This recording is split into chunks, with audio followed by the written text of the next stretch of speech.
Hello అండి. అందరూ ఎలా ఉన్నారు? నాకు ఒకే రోజు 2 హాఫ్ కేజీ కేక్స్ ఆర్డర్ వచ్చాయండి.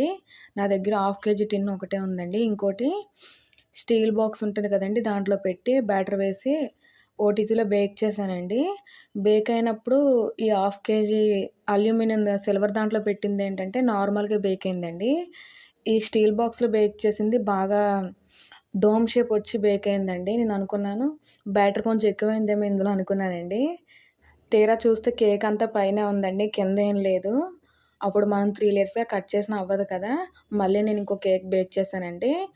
ఇలా వచ్చిన దాన్ని వేస్ట్‌గా పడేయలేం కదా! నార్మల్‌గా తినడానికి కూడా బాగోదని చెప్పేసి ఇలాగా జార్ కేక్స్‌లా ప్రిపేర్ చేశానండి.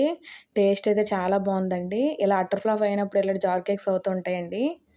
ఈ వీడియో మీకు నచ్చిందా? నచ్చితే లైక్ చేయండి. మన ఛానల్ ఎవరైతే ఫస్ట్ టైమ్ చూస్తున్నారో సబ్స్క్రైబ్ చేసుకొని చూడండి. మీకు ఎలాంటి వీడియోస్ కావాలో కామెంట్ చేయండి. బాయ్ అండి. మరొక వీడియోలో కలుద్దాం.